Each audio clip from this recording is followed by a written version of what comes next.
Hi there, and welcome back to the Science House Express Chat. I'm Kim Gervase. I'm the director for the North Carolina Science Olympiad program at the Science House at NC State. Today, we're chatting with Dr. Stephanie Schuttler. Stephanie is a wildlife biologist, fancy scientist, and science communicator. She has traveled the world studying elephants and using camera traps to see what kind of animals are in our own backyards.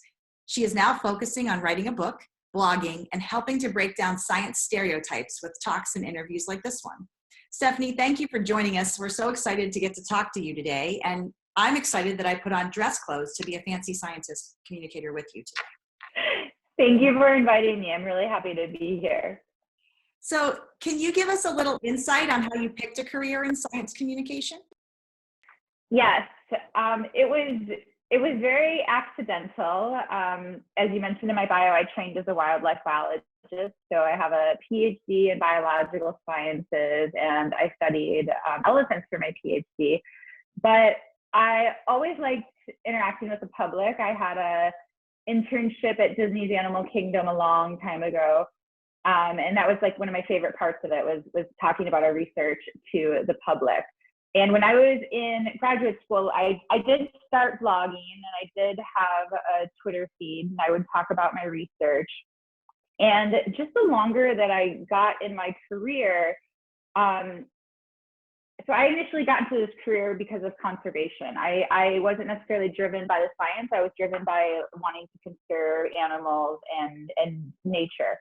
And throughout my career working on forest elephants, which are endangered species, I just saw them being poached like so badly, and they declined even significantly just from the time that I started my PhD to when I finished it. And I just realized that a lot of the science on these animals, or the science that's happening on the animals right now, is fascinating. But if they're being poached, well, eventually we're going to have no elephants to begin with to study. So then I just started to really understand that a lot of conservation problems are really solved by humans. And this involves science too, which is called social science, but understanding human psychology or economics or political. But I just felt like I had more of an impact doing science communication. And I also really loved it too. At I work at the North Carolina Museum of Natural Sciences, and we really emphasize science communication at the museum. So I was able to make some videos.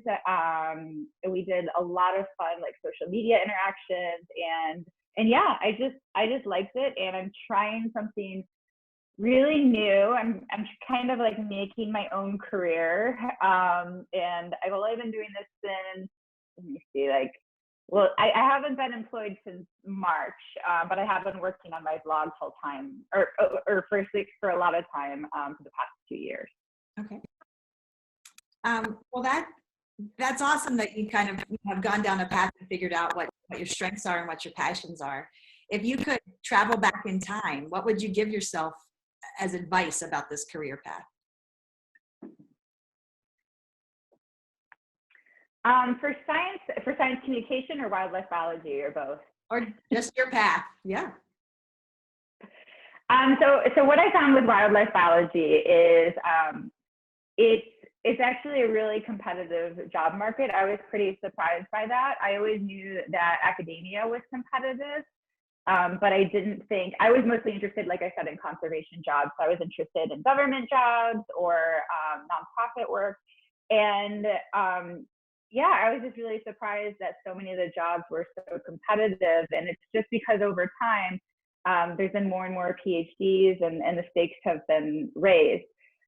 So the advice, and this is why I'm writing a book, the advice I give to people who want to become a wildlife biologist is that find the job that they want now, because I interviewed for a lot of jobs, but there was always somebody who was like a better fit, like they had just more experience or a skill set that I didn't have.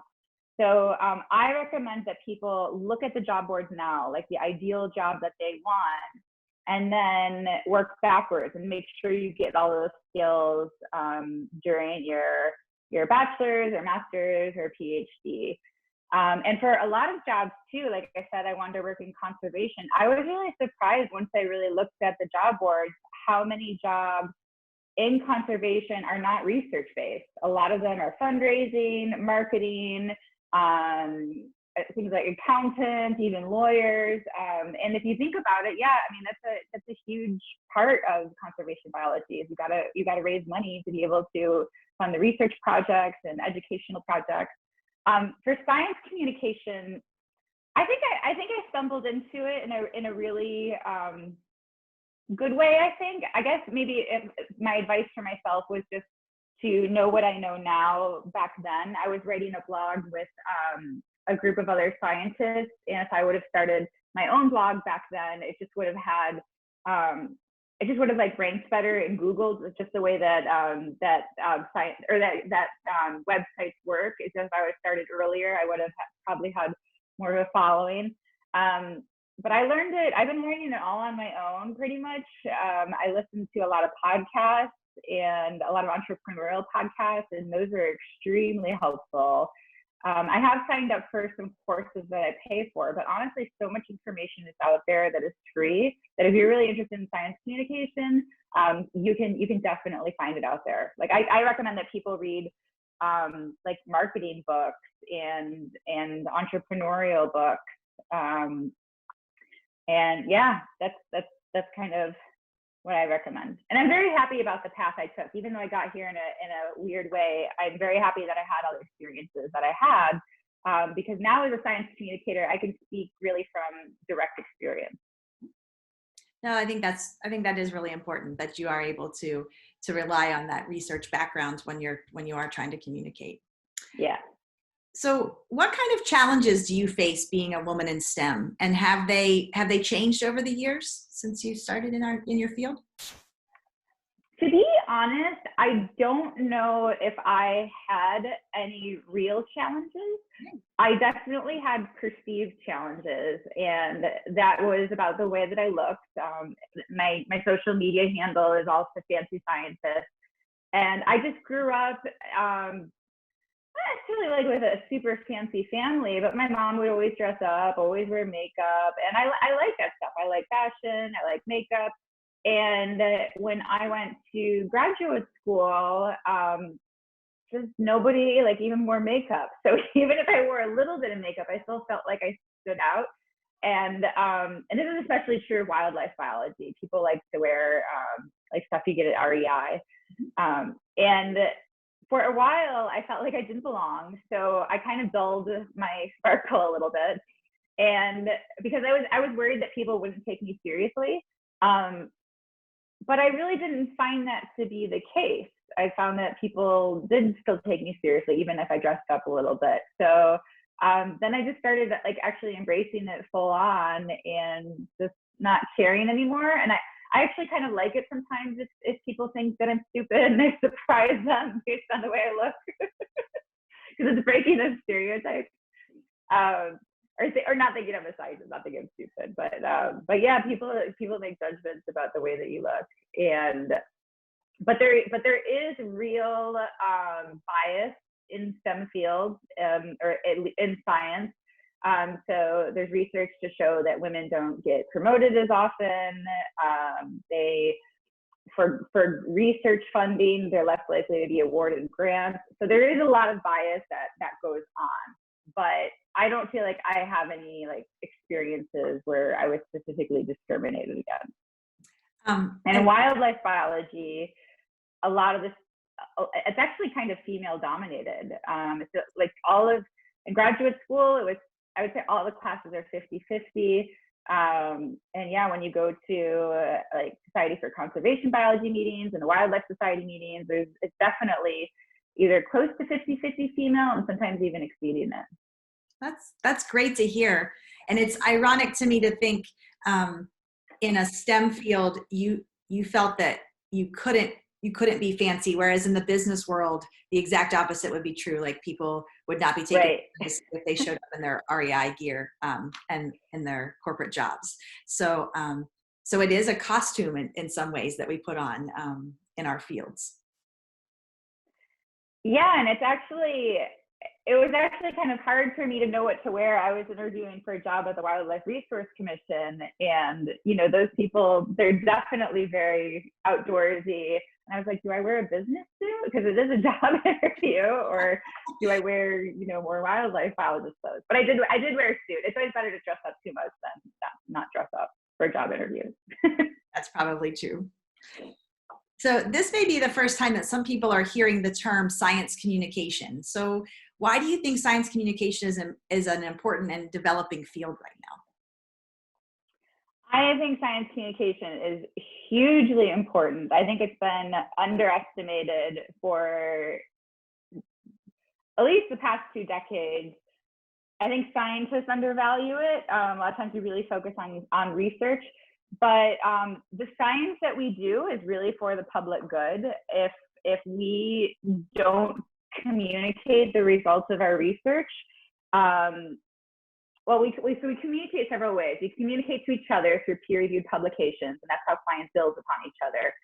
So scientists do communicate with each other, and they're very pro doing that. But and that allows science to build. But if we don't share it with the public, then they're not knowledgeable citizens about what's going on, and we're starting to see this happen. For example, people are really against anti-vaccines, even though the science shows over and over again that there's no link to diseases like autism. Climate change, there's a lot of climate change deniers out there, even though the figures are really clear, the evidence is really there. Scientists are in agreement that climate change is caused by humans. So our world is really changing, and for conservation, this is really important too. Our world is really changing, and for things like vaccines and that climate that really affect people's lives, they will affect, climate change will affect our ability to survive as a species. We need to have people be informed citizens, and also it's just, I think is funded by taxpayers' money too, or a lot of it is, a lot of government research is. So I think it's that we owe them to let them know what's going on. And I just think for so long it's been done in a way that's inaccessible to the public. So they're not going to read peer-reviewed journals, because when I first started off, I didn't know. I read them, but I didn't understand them. So we can't expect them to do that. So I just think it's our duty, and if we want certain things to happen in society, like if we want people to be safe, like what's going on with COVID, we need a scientifically literate public. So I think it's super important nowadays. And so it's kind of twofold, at least the way I see it. It's that we have to teach the public how to digest the science and be able to take that apart and say this is valid or invalid, and then we have to teach the scientists who are doing the science how to communicate that. Yes. Yeah, absolutely. I think just so much more emphasis needs to be put on critical thinking skills. Like, not even just like, a lot of people think science is like memorizing facts. Like they think about their biology class and they think about memorizing like all the different taxonomic groups and stuff. But really what we do as scientists is we answer a question that's never been answered before. And that involves figuring out what the question is, collecting data, analyzing the data, and then figuring out if our analyses support or refute our questions or our hypothesis. And most of the time, our data is really messy. It's not going to be a clear-cut, straight line showing a relationship. And it takes a lot of critical thinking skills. And you got to think about, okay, what might be affecting this? And then that leads usually to more scientific research. But I think, yes, we just need more critical thinking skills. Oh, I love hearing that. Well, I think that's what we spend a lot of time in Science Olympiad trying to help with as well. So I like it when people say that that's important. What can people who are interested in STEM and writing or speaking do to help develop their skills now? So we have a lot of students and teachers who are working with students. So what could they be doing to improve those communication skills? There is a lot of things. I believe I have a blog post on this. It's either in my book or a blog post, but I think it's both. So if you go to fantasyscientist.com, there should be resources for this. But so as a young person, or even an older person, But young people, I think, should really keep their skill of asking questions. Kids are really great at asking questions when they're younger, and then when you get older, it's kind of drilled out of you. For me, it was the school system that drilled it out of me. I was just always trying to get good grades on tests, so I studied, and I didn't think there were other answers out there. I always thought there was like one right answer, and I didn't realize there were so many unanswered questions out there. Like, you're taught all this stuff, and you don't realize that there's just like so much more to find out. So if you are young, you're probably good at asking questions and curious about things. Keep that curiosity. Even if you annoy the teacher, just keep asking questions. You can do, things like STEM clubs and STEM activities. One of the things I really like is citizen science. So if you go to scistarter.org, it's a whole database of citizen science projects. So these are real scientific research projects that you can participate in. And you might have to take some training, like watch some videos, but for the most part, like, you don't need any professional experience or anything. And the data that you collect actually goes towards real scientific research. So I think that's a really great way.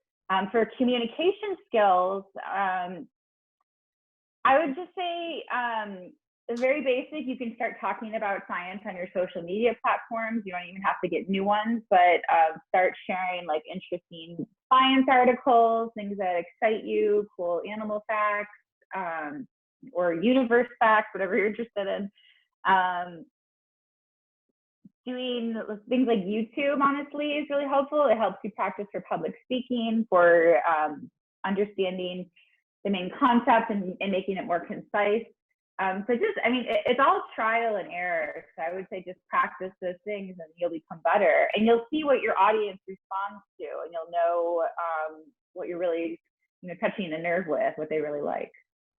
Oh, that's great advice. And I think you're right. I think you just need to start, right? Just do something and give it. Yeah. And with social media, it's all, it changes every single day. So even the quote unquote professionals, they don't necessarily know where trends are going because, it just all changes so fast. Yeah. Well, these have been some great pieces of advice, and I appreciate that you're sharing your story with us today. And we do have a fun question from someone to end. Since you are the fancy scientist, do you prefer pumps or pipettes? This is a hard question to answer, honestly. I used to prefer pumps, but now that I'm getting older, I don't wear them as much. But I probably still pumps because I did work in a lab for my PhD research. I did work with pipettes a lot, and I just didn't love lab work. So when I was done with the lab, I was like, okay, I pretty much know I'm okay not working in a lab anymore. But I worked with, we were trying to extract DNA from elephant dung. So it's a non-invasive source, and it's just some samples, it was really hard to get them to work. So maybe that's why I don't love pipettes as much. Too much struggle during your PhD. Yeah, lots of failed samples. Well, Stephanie, thank you so much for joining us today. I hope that you all have enjoyed our chat with Stephanie, and next week we'll be speaking to another great scientist, so be sure to join in. And until next time, be sure to like and subscribe to our channel, and additional information can be found in our description box below. Thank you for watching our Science House Express chat, and we'll see you next week.